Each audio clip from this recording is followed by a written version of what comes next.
إن الحمد لله نحمده ونستعينه ونستغفره ونؤمن به ونتوكل عليه ونعوذ بالله من شرور أنفسنا ومن سيئات أعمالنا ومن يهده الله فلا مضل له ومن يضلله فلا هادي له وأشهد أن لا إله إلا الله وأشهد أن محمدا عبده ورسوله يا أيها الذين آمنوا اتقوا الله حق تقاته ولا تموتن إلا وأنتم مسلمون يا أيها الناس اتقوا ربكم الذي خلقكم من نفس واحدة وخلق منها زوجها وبث منهما رجالا كثيرا ونساء واتقوا الله الذي تساءلون به والأرحام إن الله كان عليكم رقيبا يا أيها الذين آمنوا اتقوا الله وقولوا قولا سديدا يصلح لكم أعمالكم ويغفر لكم ذنوبكم ومن يطع الله ورسوله فقد فاز فوزا عظيما أما بعد فإن خير الحديث كتاب الله وخير الهدي هدي محمد صلى الله عليه وسلم وشر الأمور محدثاتها وكل محدثة بدعة وكل بدعة ضلالة وكل ضلالة في النار أعوذ بالله من الشيطان الرجيم بسم الله الرحمن الرحيم أفمن زين له سوء عمله فرآه حسنا فإن الله يضل من يشاء ويهدي من يشاء محترم حاضرین جمعہ، نوجوانان اسلام اور پردہ نشین خواتین اسلام، ہر طرح کی بزرگی بڑائی حمد و ثنا اس اللہ وحدہ لا شریک کے لیے لائق و زیبا ہے جو اکیلا اس کائنات کا مالک ہے، خالق ہے اور اپنے بندوں پہ بڑا مہربان ہے۔ اس کے بعد تمام انبیاء کرام پر درود و سلام ہو، بالخصوص ہمارے اور آپ کے آخری نبی پر صلی اللہ علی نبینا محمد وآلہ واصحابہ اجمعین۔ حاضرین جمعہ، آج کے اس خطبہ جمعہ میں اس مختصر وقت میں بفضلہ تعالی جس موضوع کے تحت میں آپ حضرات کے سامنے بطور اصلاح کی، امت کی اصلاح کی، جس موضوع کے تحت میں کچھ گفتگو کرنے جا رہا ہوں وہ موضوع ہے امت کے اندر قبر پرستی کے رسم و رواج بڑھتے ہوئے۔ لہذا اس کے تعلق سے ہم کچھ باتیں اور ان باتوں کو غور و فکر کرنے کی ضرورت ہے، جو اتنی اہم بات ہے جس کے لیے اللہ تبارک و تعالیٰ نے اس کائنات میں 1,24,000 پیغمبروں کو اللہ نے مبعوث کیا۔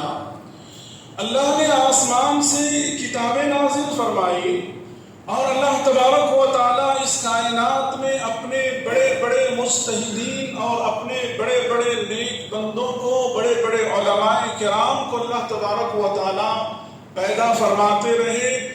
صلحاء اور واعظین، ایسے لوگوں کو اللہ تبارک و تعالیٰ اس امت کے اندر امت کی اصلاح کے لیے پیدا فرماتے رہے۔ تمام کا مقصد ایک ہی تھا کہ بندوں کی غلامی سے، بندوں کی عبادت سے اللہ کی عبادت کی طرف بندوں کو لگایا جائے، انسانوں کی غلامی سے آزاد کرا کر کے اللہ کی عبادت کی طرف لگایا جائے۔ یعنی اس کائنات میں جو شرک جس کی بنیاد صلحاء، صالحین، اولیاء ان لوگوں کی محبت اور ان کی شان میں غلو کے راستے سے اس امت کے اندر پیدا ہوا، ان چیزوں کی اصلاح کے لیے اللہ تبارک و تعالیٰ نے ان تمام چیزوں کو آسمانوں سے نازل فرمایا۔ لہذا آج ہم اس خطبہ جمعہ میں اسی حقیقت کو ہم جاننے کی کوشش کریں گے کہ آج امت کتاب و سنت سے کس قدر دور ہے، عقیدہ توحید سے کس قدر دور ہے، سنت رسول سے کس قدر دور ہے، اور کس طرح سے ذلیل اور واہیانہ حرکات کو دین اور دین اسلام کا نام انہوں نے دے رکھا ہے۔ میرے بھائیو، ابھی آپ کے سامنے جو آیت کریمہ پڑھی گئی ہے، اس آیت کریمہ کا آسان ترجمہ یہ ہے، اللہ تبارک و تعالیٰ بیان فرما رہے ہیں تو کیا وہ شخص جس کے لیے اس کا برا عمل خوبصورت بنا دیا گیا، مزین کر دیا گیا، تو وہ اسے اچھا سمجھتا ہے، کیا وہ ہدایت یافتہ آدمی جیسا ہو سکتا ہے؟ کیا وہ ہدایت یافتہ آدمی جیسا ہو سکتا ہے؟ یقیناً اللہ تبارک و تعالیٰ جسے چاہتا ہے گمراہی کے راستے پر لگا دیتا ہے، اور جسے چاہتا ہے اللہ تبارک و تعالیٰ ہدایت کے راستے پر لگاتا ہے۔ میرے بھائیو، ابھی آپ کے سامنے میں نے جو آیت کریمہ تلاوت کی ہے اور آیت کریمہ کا جو ترجمہ آپ کے سامنے بیان کیا گیا ہے، انہی آیتوں کی روشنی میں ہم ان ساری حقیقتوں کو جاننے کی کوشش کریں گے۔ میرے بھائیو، یہ بات تو اپنی جگہ پر واضح ہے کہ اللہ تبارک و تعالیٰ نے اس امت کے اندر، یعنی اس آخری امت کی اصلاح کے لیے جو آخری نبی محمد صلی اللہ علیہ وسلم کو بھیجا، مبعوث فرمایا اس دنیا کے اندر، اور آخری کتاب جو کتاب ہدایت یعنی قرآن مجید کو اللہ تبارک و تعالیٰ نے جو مبعوث فرمایا، نازل فرمایا اللہ رب العالمین نے، وہ اس وجہ سے کہ لوگ جو اللہ کو چھوڑ کر کے غیر اللہ کی عبادت میں لگے ہوئے تھے، اللہ تبارک و تعالیٰ نے اس کائنات کی بنیاد جو عقیدہ توحید پر اللہ نے رکھی ہے، اس توحید کو چھوڑ کر کے، اس حقیقت کو چھوڑ کر کے انسان شرک کے دلدل میں پھنسا ہوا تھا، شرک کی تاریکیوں میں پھنسا ہوا تھا، شرک کی گمراہیوں میں پھنسا ہوا تھا۔ ان چیزوں سے آزاد کرانے کے لیے اللہ تبارک و تعالیٰ نے آخری نبی کو اللہ رب العالمین نے مبعوث فرمایا، اور ان سے پہلے یعنی آپ سے پہلے اللہ تبارک و تعالیٰ نے ایک بڑی تعداد انبیاء کرام کو اس دنیا میں بھیجا۔ میرے بھائیو، شرک ایک ایسی حقیقت ہے جس کا معنی اور مطلب یہ ہے کہ اللہ تبارک و تعالیٰ کا پارٹنر بنانا، اللہ تبارک و تعالیٰ کے افعال میں، اختیارات میں، تصرفات میں اس کائنات کی کسی بھی مخلوق کو اللہ کے ساتھ شامل کرنا، شریک کرنا، یہ شرک کہلاتا ہے، جو اللہ تبارک و تعالیٰ کو کبھی پسند نہیں ہے۔ اللہ تبارک و تعالیٰ اپنے بندوں سے ہونے والی بہت ساری غلطیوں کو اللہ معاف کرنے کے لیے تیار ہے۔ اگر بندہ شرک بغیر توبے کے، بغیر اصلاح کے، بغیر توبے کی اگر اس کی موت ہو جاتی ہے تو اللہ تبارک و تعالیٰ نے جو جہنم تیار کر رکھی ہے، اس جہنم کے اندر ہمیشہ ہمیشہ اس کا ٹھکانہ ہے۔ دوسرے گناہوں کے لیے اللہ تبارک و تعالیٰ کے پاس امید ہے کہ اللہ معاف کر دے گا اگر عقیدہ توحید کی حالت میں موت ہوئی ہے تو، لیکن شرک کی حالت میں موت ہوئی ہے اور توبہ نصیب نہیں ہوا ہے تو یقین مانے کہ ایسا شخص جو شرک یعنی وہ شرک بن کر کے مرا ہے، اللہ تبارک و تعالیٰ کبھی معاف نہیں کرے گا۔ کیوں؟ اللہ تعالیٰ نے کہا ان الشرک لظلم عظیم، شرک سے بڑا گناہ کوئی اللہ رب العالمین کی نظر میں نہیں ہے۔ میرے بھائیوں، شرک سے بڑی گندگی کوئی گندگی نہیں ہے، لہذا جتنے بھی انبیاء آئے، ہر انبیاء کے زمانے میں شرک سب سے بڑا گناہ رہا، کبھی اس گناہ کو چھوٹا نہیں سمجھا گیا، چاہے حضرت نوح علیہ السلام کا زمانہ ہو یا آخری نبی محمد صلی اللہ علیہ وسلم کا زمانہ ہو، ہر زمانے کے اندر شرک گناہوں کے اندر سب سے بڑا گناہ رہا، برائیوں میں سب سے بڑی برائی رہی، گندگی میں سب سے بڑی گندگی رہی۔ اس کی اصلاح کے لیے اللہ تبارک و تعالیٰ نے ہمارے درمیان، اللہ نے اپنے فرمان یعنی قرآن مجید کو ہمارے درمیان نازل فرمایا، اور اس کے اندر ان ساری حقیقتوں کو اللہ تبارک و تعالیٰ نے بیان فرمایا۔ میرے بھائیوں، مسئلہ یہ ہے کہ امت کے اندر جو یہ قبر پرستی کی بیماری ہے، کیونکہ وقت مختصر ہے، میں ڈائریکٹ موضوع کے تحت میں پوائنٹ ٹو پوائنٹ بات کروں گا آپ کے سامنے. لہذا امت کے اندر جو شرک کا سب سے بڑا دروازہ ہے، سب سے بڑا دروازہ جو ہے یہ قبر پرستی کے ذریعے سے، یہ کوئی نیا فتنہ نہیں ہے، یہ کوئی نئی بیماری نہیں ہے، یہ کوئی نئی چیز نہیں ہے امت کے اندر، بلکہ یہ پرانا فتنہ ہے، پرانی بیماری ہے جو حضرت نوح علیہ السلام کے زمانے سے شروع ہوا تھا. حضرت نوح علیہ السلام کی قوم کی تاریخ کو اگر پڑھیں گے تو آپ کو معلوم ہوگا کہ حضرت نوح علیہ السلام کی قوم کے اندر جو نیک لوگ تھے، ود، سوا، یغوث، یعوق، ان لوگوں کی وفات کے بعد ان نیک لوگوں کی محبتوں میں ابلیس نے، شیطان نے لوگوں کو گمراہ کرنے کے پورے ہتھ کنڈے کو اپنایا. ابلیس نے اللہ سے وعدہ کر کے آیا ہے، ابلیس اور اس کی ذریت نے اللہ سے وعدہ کیا ہے کہ اللہ میں تیرے بندے کو گمراہ کر کے رہوں گا، ہر طرح کے گناہ ہم سے میں کرواؤں گا. اللہ تبارک و تعالیٰ سے اس نے کہا لَأُضَلِّيَنَّهُمْ وَلَأُمَنِّيَنَّهُمْ وَلَآمُرَنَّهُمْ. اللہ اکبر، کہ اللہ میں تیرے بندوں کو ضرور بھی ضرور گمراہ کروں گا. اللہ رب العالمین سے کہہ رہا، کون؟ ابلیس کہہ رہا کہ اللہ تیرے بندے کو ضرور بھی ضرور میں گمراہ کروں گا، انہیں جھوٹی جھوٹی تمنائیں اور امید دلاؤں گا، اور انہیں میں تیری خلقت میں تبدیل کرنے کا میں انہیں حکم دوں گا. اور دوسری جگہ اللہ رب العالمین نے کہا، اللہ تبارک و تعالیٰ سے اس ابلیس نے، کہ اللہ میں تیرے بندے کو گمراہ کروں گا، دائیں سے گمراہ کروں گا، بائیں سے گمراہ کروں گا، آگے سے گمراہ کروں گا، پیچھے سے گمراہ کروں گا، ہر راستے سے میں تیرے بندے کو گمراہ کروں گا، اور مجھ سے کسی راستے سے بچ نہیں سکتے. مگر اللہ رب العالمین نے کہا کہ میرے شکر گزار بندوں کا تیرا یہ ہتھیار یا تیری یہ کوشش کام نہیں کرے گی. اللہ رب العالمین نے کہہ دیا. لہذا ہمارے درمیان جب ہم دیکھتے ہیں کہ حضرت نوح علیہ السلام کے اوپر اللہ رب العالمین کا حضرت نوح علیہ السلام کی قوم جو تباہ ہوئی، برباد ہوئی، وہ اسی شرک کی وجہ سے، حضرت نوح علیہ السلام کی بات نہ ماننے کی وجہ سے برباد ہوئی، تباہ ہوئی. یہود و نصارہ کی زندگی کو اگر آپ پڑھیں گے تو یہودیوں کے اندر بھی جو شرک آیا اسی طرح سے اولیاءوں کی محبت کے راستے سے، اولیاءوں کی محبت کے راستے سے، اولیاءوں کی تصاویر بنائے، اس کی قبریں سجائیں، ان کی قبروں کو عبادت گاہ بنائیں. اس بات کو سمجھنے کے لیے آپ صحیح بخاری اور صحیح مسلم کی حدیث ہے جس کو حضرت عائشہ رضی اللہ عنہا نے بیان فرمائی ہے کہ ام سلمہ رضی اللہ عنہا، یہ وہ صحابیاں ہیں جنہوں نے اول مرحلہ میں جبکہ مسلمانوں نے ہجرت حبشہ کی طرف کی تھی، اس وقت انہوں نے اپنے شوہر کے ساتھ ہجرت کیا تھا، لیکن ان کا شوہر مرتد ہو گیا. بعد میں ام سلمہ رضی اللہ عنہا سے اللہ کے رسول صلی اللہ علیہ وسلم نے نکاح کیا اور ان کو ام المومنین کا مقام اللہ رب العالمین نے عطا کیا. تو ام سلمہ بیان کرتی ہیں کہ نبی کریم صلی اللہ علیہ وسلم کے پاس انہوں نے حبشہ کا واقعہ بیان فرمایا.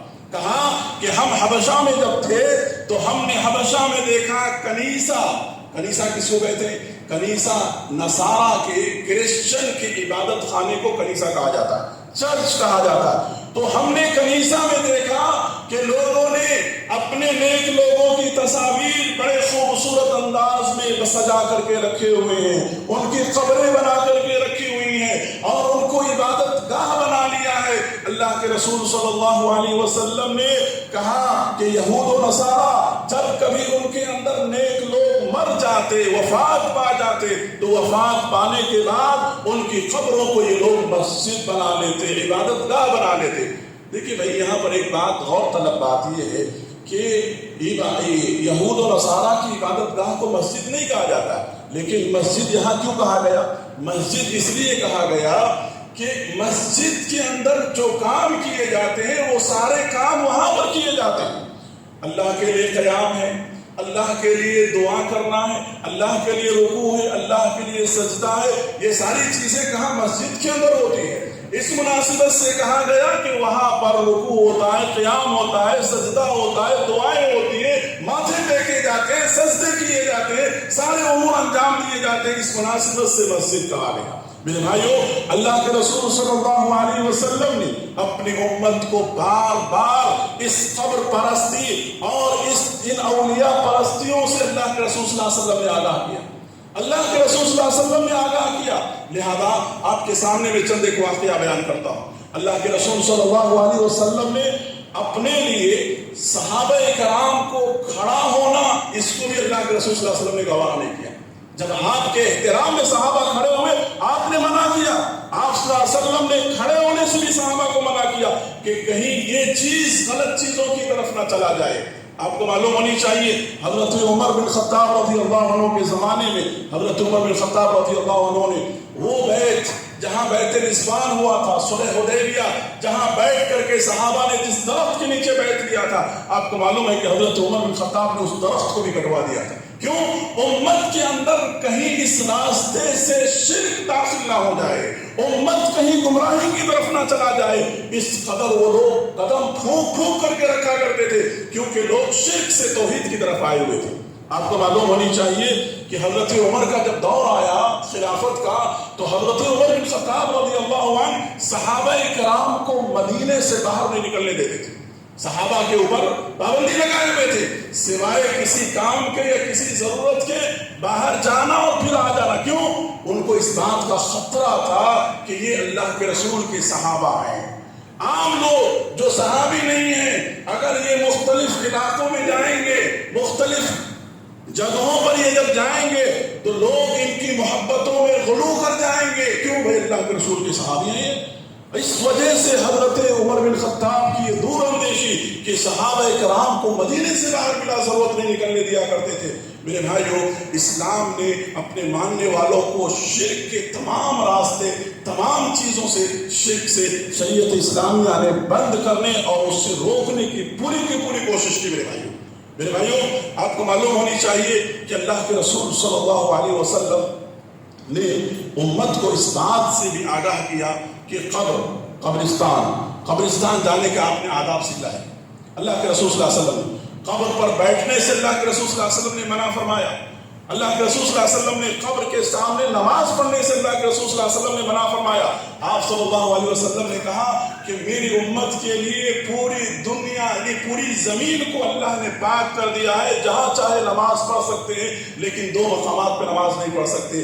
ایک جہاں پہ قبر ہے یعنی قبرستان ہے، اور ایک جو بیت الخلا ہوتا ہے گندگی کی جگہ، اس کے علاوہ کہیں پر بھی نماز پڑھ سکتے ہو. اندازہ کرو کہ اللہ کے رسول صلی اللہ علیہ وسلم نے قبر کی وضاحت اللہ کے رسول صلی اللہ علیہ وسلم نے کی، اور قبر کے سامنے کھڑے ہو کر کے ہر قسم کی عبادتوں سے اللہ کے رسول صلی اللہ علیہ وسلم نے اپنی امت کو آگاہ کیا، منع کیا. اللہ کے رسول صلی اللہ علیہ وسلم نے کہا کہ جو شخص وہاں پہ کھڑے ہو کر کے عبادت کرتا ہے وہ عبادت اللہ کے پاس قابل قبول نہیں ہے، وہ شرک ہے. اللہ کے رسول صلی اللہ علیہ وسلم نے قرار دیا اس کو. میرے بھائیوں، اللہ کے رسول صلی اللہ علیہ وسلم نے ہم کو آپ کو تعلیم دی کہ قبر کی زیارت آدمی کرے. کیوں کرے؟ اس سے انسان کو آخرت یاد آئے، اس سے انسان کو موت یاد آئے. اگر اس ارادے سے اگر کوئی آدمی قبر کی زیارت کرتا ہے تو شریعت کہتی ہے کہ وہ کبھی قبر کی زیارت کرے. اگر ان چیزوں سے قبر دیکھ کر کے قبر سے موت یاد نہیں آتی ہے، آخرت یاد نہیں آتی ہے، تو ایسے لوگوں کو کہا کہ تمہارے لیے کوئی فائدہ نہیں. لہذا کہا کہ جب قبرستان جاؤ تو اللہ کے رسول صلی اللہ علیہ وسلم نے ہم کو دعا سکھلائی. کہا جاتے وقت کہو السلام علیکم اہل الدیار من المؤمنین والمسلمین وَإِنَّا إِنْ شَاءَ اللَّهُ بِكُمْ لَلَاحِقُونَ أَسْأَلُ اللَّهَ لَنَا وَلَكُمُ الْعَافِيَةَ. کہ یہاں کے مسلمان بھائی، یہاں کے مسلمان بہنیں، یہاں کے مسلمان مومن مرد اور عورتیں، تمہارے اوپر اللہ کی طرف سے سلامتی ہو. انشاءاللہ اگر اللہ نے چاہا تو ہم بھی تم سے ملنے والے ہیں. یعنی اگر ہماری موت ہوئی تو ہمارا ٹھکانہ بھی یہی ہونے والا ہے، ہم بھی تم سے ملنے والے ہیں. اور اللہ تبارک و تعالیٰ سے ہم سوال کرتے ہیں، ہمارے لیے اور تمہارے لیے عافیت کا سوال کرتے ہیں. اللہ کے رسول صلی اللہ علیہ وسلم نے بیان فرمایا. میرے بھائیوں، اللہ کے رسول صلی اللہ علیہ وسلم نے دیکھیے ہم کو آپ کو یہ آداب سکھلائے، لیکن جہاں بھی آپ دیکھیں گے کہ بارہا اللہ کے رسول صلی اللہ علیہ وسلم نے ان چیزوں کے اوپر کتنا توجہ کے ساتھ اللہ کے رسول صلی اللہ علیہ وسلم نے اپنی امت کو آگاہ کیا کہ اپنی وفات سے 5 دن پہلے، اللہ اکبر، اپنی وفات سے 5 دن پہلے، اور یہاں تک کہ آپ جب یعنی بیماری کی تکلیف اور پریشانی سے کرا رہے تھے اللہ کے رسول صلی اللہ علیہ وسلم اپنی وفات سے قبل، اللہ کے رسول صلی اللہ علیہ وسلم نے ایسے وقت میں جن چیزوں پر اللہ کے رسول صلی اللہ علیہ وسلم نے لعنت کی ہے وہ قبر پرستی کے اوپر لعنت کی اللہ کے رسول صلی اللہ علیہ وسلم. آپ نے کہا لعن اللہ الیہود والنصارى اتخذوا قبور انبیائہم، کہ اللہ کی لعنتیں ہو یہود و نصارہ پر جنہوں نے اپنے انبیاء کی قبروں کو عبادت گاہ بنا لیا۔ کیوں؟ آپ کو اس بات کا اندیشہ تھا، آپ کو اس بات کا خوف تھا کہ میری امت کہیں اس بیماری کے اندر مبتلا نہ ہو جائے، میری امت اس کے اندر شامل نہ ہو جائے۔ اگر اس بات کا اندیشہ نہ ہوتا تو اللہ کے رسول صلی اللہ علیہ وسلم کی قبر کو کسی کھلی جگہ میں بنایا جاتا۔ میرے بھائیوں، قبر پرستی اگر درست ہوتی یا قبر والوں کے پاس جا کر کے مانگنا درست ہوتا تو اس کائنات میں محمد الرسول اللہ صلی اللہ علیہ وسلم کی قبر سے بھی زیادہ کوئی پاکیزہ قبر ہو سکتا ہے اس کائنات میں؟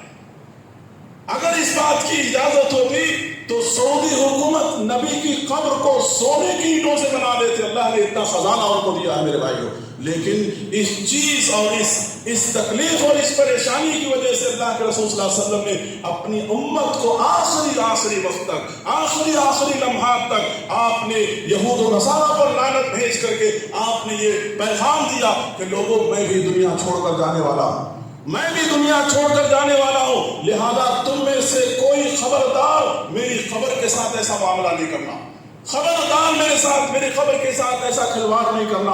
اللہ کے رسول صلی اللہ علیہ وسلم نے امت کو یہ پیغام دیا۔ آپ کو معلوم ہونی چاہیے کہ بقیع کے اندر کتنے ہزار صحابہ کی قبریں ہیں۔ اگر قبر بنانا اگر درست ہوتا اسلام کے اندر تو آپ کو معلوم ہونی چاہیے، اللہ اکبر، ایسے صحابہ جن کو زمین پر اللہ نے جنت کی ضمانت دے دی، چلتے پھرتے اللہ نے رضی اللہ عنہم کا خطاب دے دیا، لیکن ان کی قبریں بھی نارمل طریقے سے۔ میرے بھائیوں، یہی وجہ ہے کہ اللہ کے رسول صلی اللہ علیہ وسلم نے باقاعدہ طور پر قبر پر بیٹھنے اور قبر پر بیٹھ کر کے مجاور بننے سے اللہ کے رسول صلی اللہ علیہ وسلم نے منع فرمایا، قبر کو پختہ بنانے سے اللہ کے رسول صلی اللہ علیہ وسلم نے منع فرمایا۔ کہا کہ کوئی آدمی اگر قبر کو پختہ کرتا ہے، قبر کو اگر گارے اور مٹی سے سیمنٹ لگاتا ہے، اس کو مضبوط کرتا ہے، اللہ کے رسول صلی اللہ علیہ وسلم بیان فرماتے ہیں کہ وہ اس کائنات کے سب سے بدترین مخلوق ہے۔ جتنے بھی لوگ اس کے اندر شریک ہیں سارے کے سارے بدترین مخلوق ہیں۔ آپ کو معلوم ہونی چاہیے اللہ کے رسول صلی اللہ علیہ وسلم نے ارشاد فرمایا اولئک شرار خلق اللہ، اللہ کی زمین میں کتنی گندی مخلوق ہے، لیکن اس میں سب سے گندے اور سب سے بدترین مخلوق اگر کوئی ہے تو جو قبر کو پختہ بناتا ہے، قبر کو مزار بناتا ہے، قبر کو درگاہ بناتا ہے، لوگوں کو شرک کی دعوت دیتا ہے، وہاں پر بیٹھ کر کے مجاور بن کر کے زندگی گزارتا ہے، اپنے آپ کو جھوٹا اور بناوٹی اولیاء کہلاتا ہے۔ ایسے لوگوں پہ اللہ کے رسول صلی اللہ علیہ وسلم نے لعنت بھیجتے ہوئے کہا کہ دیکھو گٹر کے نالی کا جو کیڑا ہے وہ بھی اللہ کی مخلوق ہے، لیکن اس سے بھی بدتر ہیں یہ لوگ جو زمین پر اس طرح کی حرکتیں کرتے ہیں۔ اندازہ کیجیے کہ اتنی ساری وعیدیں اور اتنی ساری احادیثیں کیوں بیان کی گئی۔ میرے بھائیوں، بڑی افسوس کے ساتھ کہنا پڑتا ہے کہ جس امت کو سب سے زیادہ جن چیزوں سے منع کیا گیا اور سب سے زیادہ آخری نصیحت اور وصیت نبی نے کی جس بات کی، آج یہ امت سب سے زیادہ انہی چیزوں کی طرف جا رہی ہے۔ آج یہ امت سب سے زیادہ اپنے آپ کو انہی چیزوں کی طرف لے جا رہی ہے۔ آپ دیکھو مرکز توحید جو حرمین ہے، مکہ مدینہ ہے، آپ کو کہیں پر یہ منظر آپ کو دیکھنے کو نہیں ملے گا، لیکن سب سے زیادہ قبر پرستی، اولیاء پرستی، درگاہ پرستی، مزار پرستی، یہ ساری کی ساری چیزیں آپ کو انڈیا، پاکستان، بنگلہ دیش، ان تین ملک کے اندر سب سے زیادہ آپ کو دیکھنے کو ملے گا۔ قدم قدم پہ بھائی اتنے لوگ کہاں سے اولیاء بن گئے اور کہاں سے انہوں نے تمہیں کہا کہ ہماری قبروں کی تم پوجا کرنا، عبادت کرنا۔ میرے بھائیوں، جب ہم قرآن مجید کو پڑھتے ہیں تو قرآن مجید ہمارے سامنے بہت ساری حقیقتوں کو بیان کرتا ہے۔ اب سوال یہ ہوتا ہے کہ اولیاء کون ہیں؟ اولیاء کس کو کہتے ہیں؟ دیکھیں قرآن مجید نے ہمارے سامنے بیان فرمایا الا ان اولیاء اللہ لا خوف علیہم ولا هم یحزنون۔ دیکھو اولیاء کون ہیں، اس سے پہلے اللہ تبارک و تعالیٰ نے ان کے ثمرات یعنی ان کو کیا فائدہ ملنے والا اللہ تعالیٰ نے بیان فرمایا۔ کہا لوگوں سنو، الا ان اولیاء اللہ، اللہ کے دوست وہ ہیں، اللہ کے مقربین وہ ہیں، اللہ کے قریب ترین بندے وہ ہیں، اللہ کے برگزیدہ بندے وہ ہیں جن کے لیے کوئی خوف نہیں ہے، کسی بھی طرح کا کوئی خوف نہیں ہے، کوئی غم نہیں ہے. اس کے بعد اللہ رب العالمین بیان فرما رہے ہیں کہ الذین آمنوا وکانوا یتقون، کہ جو ایمان لائے اور اللہ تبارک و تعالیٰ کا تقوی اختیار کیے. یہ دو چیز شرط ہے اولیاء بننے کے لیے. ہر مسلمان جو ایمان میں پرفیکٹ ہے، جن کا عقیدہ بالکل پرفیکٹ ہے، جن کے عقیدہ توحید میں کوئی شک و شبہ نہیں ہے، ایسا شخص جو اللہ کا ڈر بھی اپنے دل کے اندر رکھتا ہے، وہ اولیاء ہے، وہ ولی ہے اللہ رب العالمین کا، اللہ کا دوست ہے. وہ ولی بننے کے لیے کوئی ولایت یا سجادہ نسی یا کوئی اس طرح کی بیعت جو ہم اور آپ سنتے ہیں، نقش بندی، شخص بندی، کیا یہ تمام چیزوں کی شرط نہیں ہے، بلکہ ایمان اور تقوی کا جو معیار جتنا بلند ہوتا ہے وہ انسان اس قدر ولایت کے درجے پر ہوتا ہے. آپ اس آیت کی روشنی میں اللہ کے لیے ذرا آج ہمارے سماج کے اندر جو لوگ مجاورین ہیں، قبروں پر بیٹھے ہوئے ہیں، یا معلوم نہیں قبر کے اندر کون ہے، یہ بھی معلوم نہیں ہے. کتنی ایسی درگاہیں ہیں جو راستوں کے چوراہوں میں، راستوں کے کناروں میں، معلوم نہیں کہاں کہاں پر پڑے ہوئے ہیں. لوگ اندھے بن کر کے، بہرے بن کر کے، گونگے بن کر کے ان سے جاتے ہیں سوال کرنے کے لیے. قرآن مجید کہتا ہے کہ قیامت تک بھی اگر تم ان کو پکارو گے وہ تمہاری پکار سننے والے نہیں.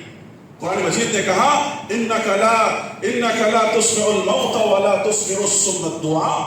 ان کو تم قیامت کی صبح تک پکارتے رہو، پکار کر کے تمہاری موت ہو جائے گی، لیکن یہ تمہاری پکار سننے والے نہیں ہیں. لوگوں کی عقلیں کہاں چلی گئی میرے بھائیوں؟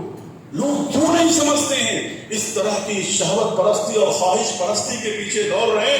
جو انسان زندگی میں دوسروں کو فائدہ نہیں پہنچا سکتا ہے اپنی ذات سے، دوسروں یعنی خود اپنے نفع نقصان کا مالک نہیں ہے، وہ انسان قبر میں جاتے ہی کیسے اتنا طاقتور اور پاورفل بن گیا کہ اللہ کے اختیارات میں اس کے دخل اندازی ہونے لگے.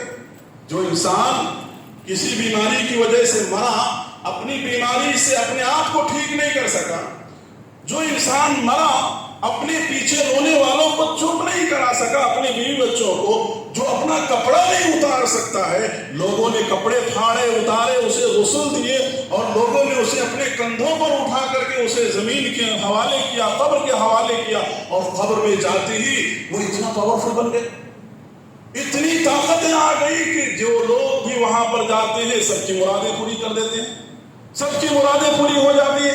میرے بھائیوں، بہت بڑے پیرانے پیر شیخ عبد القادر جیلانی رحمۃ اللہ علیہ اللہ کے بڑے نیک بندے تھے، بڑے ولی تھے، بڑے اولیاءوں میں ان کا شمار ہوتا ہے.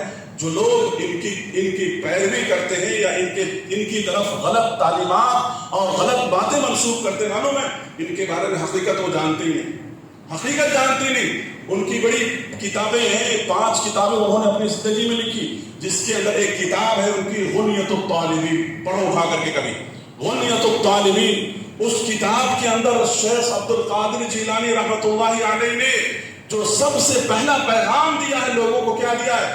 عقیدہ توحید کا پیغام دیا ہے، تقوی کا پیغام دیا ہے، اور لوگوں کو کہا کہ لوگوں تمہاری جو بھی ضرورتیں اللہ سے مانگو، اللہ کے علاوہ کسی سے نہیں مانگنا. قبر کو چھونے سے منع فرمایا، قبر کو چومنے سے منع فرمایا.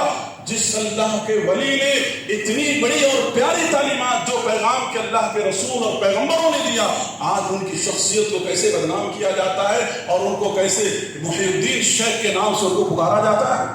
یہاں تک کہ کتنے ایسے لوگ ہیں، کتنے ایسے بدبخت ظالم قسم کے لوگ ہیں، جو میں تو آپ کو یہ بھی کہوں گا کہ حج جیسے مقدس مقام پر جاتے ہیں حج کرنے کے لیے، لوگوں نے بتایا وہاں جا کر کے ہدایت لے کر کے آتے، وہاں سے عقیدہ توحید کو لے کر کے آتے، وہاں جا کر کے بھی گمراہی لے کر کے آتے ہیں. عقیدہ توحید جیسی چیز اور عقیدہ توحید جیسی نعمت کو حاصل نہیں کرتے. وہاں بھی بیٹھ کر کے جمعرات کو ان کی محفلیں ہوتی ہیں، ان کی ذکر ہوتے ہیں، اور تمام کی تمام یعنی کتاب و سنت کے خلاف وہاں پر بھی کام کرتے ہیں. اس سے بڑی بدبختی اور کیا ہو سکتی ہے؟ اس سے بڑی بدنصیبی اور کیا ہو سکتی ہے میرے بھائیوں؟ لہذا ہم نے کچھ دن پہلے سوشل میڈیا کے تھرو سنا کوئی ایک کنگل جس کی وفات ہوئی، چند دنوں کے اندر قبر کی حالت بڑھتے بڑھتے آج درگاہ بن گئے بھائی. 7 دن کے اندر لوگوں کا ہجوم دیکھو وہاں جا کر کے. اللہ اکبر. جو شخص یا جس شخص کے پاس لوگ پھکانے کے لیے اس کی پھو کے ذریعے سے لوگ ٹھیک ہو جاتے تھے، بڑے بڑے مریضوں کو لائن میں رکھ کر کے ٹوکن لے کر کے رات رات انتظار کر کے لوگ اس کے پاس جاتے تھے. جب خود اس کا ہارٹ اٹیک ہوا تو اپنے ہارٹ کو صحیح نہیں کر سکے. جب اس کی موت کا وقت آیا خود اپنا دفاع نہیں کر سکا. تو کیسے بے وقوف اور نادان قسم کے لوگ ہیں جو ان کی قبروں پر جا کر کے سجدے کرنا شروع کر دیے. ان کی قبروں کو پختہ بنا دیا گیا. لوگ ہزاروں کی تعداد میں وہاں تک پہنچ گئے. اللہ تبارک و تعالیٰ نے انسانوں کو خطاب کرتے ہوئے کہا یا ایھا الانسان ما غرک بربک الکریم. اے انسان تو رب کے بارے میں کیا دھوکے میں پڑا ہے؟ کدھر بہکے جا رہا ہے؟ کس شیطان اور ابلیس کے نقش قدم پر تم جا رہے ہو؟ کس راستے کو تم نے اختیار کر لیا ہے؟ کبھی ہم نے اللہ کے اس کلام کو سنا نہیں؟ اللہ نے جو ہم سے سوال کیا میرے بھائیو بتاؤ 2 سے 4 دن میں آج خبر تیار ہو گئی, پختی قبر ہو گئی, جبکہ ہماری شریعت نے پختے قبر بنانے سے منع فرمائی. یہ ساری چیزیں بزنس ہے, دھندا ہے, اس کے علاوہ اور کچھ نہیں ہے. ورنہ ان جگہوں پر بیٹھنے والوں کی شکلیں دیکھو جو اپنے آپ کو مجاورین کہتے ہیں, ان کی شکلیں دیکھو, ان کے ہاتھ کے ناخن دیکھو, بیڑی پینے والے, سگریٹ پینے والے, چرسی, ہر طرح کی برائیاں وہاں پر ہوتی ہے میرے بھائی. کون نہیں جانتا اس بات کو؟ کیا یہ دین کی شکل ہے؟ جس چیز سے نبی نے آخری وقت مرتے وقت تک لعنت بھیجی ہے, آج یہی وجہ ہے کہ آج امت کی ایک بڑی تعداد ذلیل ہو رہی ہے, رسوا ہو رہی ہے, معاملے چین ہو رہا ہے, کافر مسلط ہو رہے ہیں. یہی وجہ ہے. آؤ صحیح دین کی طرف, صحیح عقیدے کی طرف, آؤ صحیح سنت کی طرف. دیکھو اللہ کی مدد آتی ہے. آج جو سلفی لوگ ہوتے ہیں, کتاب و سنت کا پیغام دینے والے ہوتے ہیں, لوگ اس سے دور بھاگتے ہیں. کہتے ہیں کہ ان کی باتوں سے فتنہ ہوتا ہے, اور ان کی باتوں سے فتنہ اس لیے نہیں ہوتا ہے کہ ان میں اور کافروں میں کوئی فرق نہیں ہے. وہ کھڑا کر کے پوچھتے ہیں, یہ سلا کر کے پوچھتے ہیں. کون سا ایسا کام ہے جو مشرکانہ کام یہ وہاں پر انجام نہیں دیتے؟ میرے بھائی بتاؤ کون سا ایسا کام ہے جس کو یہ انجام نہیں دیتے؟ ساری چیزوں کو ہمیں ابھی محرم الحرام کا یہ 10 دن گزرے, آپ دیکھو 10 محرم الحرام کو اس امت کے اندر کیسے کیسے خرافات کیے گئے, کیسے کیسی بدبختیاں کی گئی. کیا یہ دین ہے؟ آگ میں کودنا, تازیے اٹھا کر کے ناچنا, کوئی لاٹھی اٹھا کے ناچ رہا, کوئی تلوار اٹھا کے ناچ رہا, یہ دین ہے؟ ظالموں, تم نے دین کی شکلوں کو بدل دیا ہے. یہ دین محمد رسول اللہ صلی اللہ علیہ وسلم نے تمہیں دیا تھا. محمد رسول اللہ صلی اللہ علیہ وسلم نے اس دین کی حفاظت کے لیے دندان مبارک کو شہید کروائے, اس دین کی حفاظت کے لیے 70 صحابہ کو شہید کروائے, اس دین کی حفاظت کے لیے بدر اور احد کے اندر کتنے صحابہ قربان ہوئے. اللہ اکبر. اس دین کو تم نے اس طرح سے بدل دیا ہے کہ آج غیر مسلمین سمجھتے کہ یہی دین کا حصہ ہے, یہی دین کا حصہ ہے. لہذا اس وقت کے حالات کو ایک شاعر نے, علامہ حالی رحمۃ اللہ علیہ نے اپنی بڑے اچھے اشعار میں ان چیزوں کو بند کرتے ہوئے ان ساری حقیقتوں کو بیان کیا ہے. میں چند منٹ کے اندر آپ کو بیان کرتا ہوں, آپ سنیں. کہا کرے, دھیان سے سنیے اس بات کو, کرے غیر بت کی پوجا تو کافر. اگر غیر بت کی پوجا کر رہا تو ہم فوراً کہہ دیتے کافر ہے. جو ٹھہرائے بیٹا خدا کا تو کافر, جھکے آگ پر بہر سجدہ تو کافر, کواکب میں مانے کرشمہ تو کافر.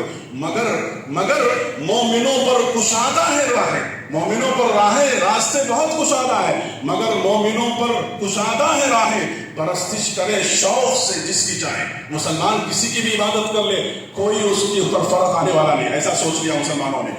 پرستش کرے شوق سے جس کی چاہے, نبی کو جو چاہے خدا کر دکھائے. نبی کو خدا کے برابر بنا دو, کوئی فرق پڑنے والا نہیں ہے. اماموں کا رتبہ نبی سے بڑھاؤ. آج ان اولیاءوں کو اللہ اکبر نبیوں سے ان کا مقام بڑھا دیا گیا. بعض بدبخت قسم کے لوگوں نے تو یہاں تک کہا کہ ایک مرتبہ شیخ اور اللہ تبارک و تعالیٰ دونوں کیا ہیں واکنگ کر رہے تھے, اچانک اللہ تعالیٰ کا ہاتھ چھوٹا, ولیعوذ باللہ آپ پھسل گئے. لا حول ولا قوت الا باللہ. ایسی ایسی بدبختی کے عقائد ہیں. بعض نے تو یہاں تک کہا کہ ملک الموت کو باقاعدہ ان کے اولیاء نے تھپڑ لگا دی, ولیعوذ باللہ. یہ سب گھناؤنی حرکتیں اور یہ گھناؤنی واہیات چیزیں جس کے پیچھے لوگ فضولیات کی چیزیں پڑے ہوئے. کہا اماموں کا رتبہ نبی سے بڑھائے, مزاروں پہ دن رات نظریں چڑھائے, شہیدوں سے جا جا کے مانگے دعائیں. نہ توحید میں کچھ خلل اس سے آئے, نہ اسلام بگڑے نہ ایمان بگڑے. کچھ فرق نہیں پڑا. میرے بھائیوں کتنی حقیقت انہوں نے اس کے اندر بیان فرمائی.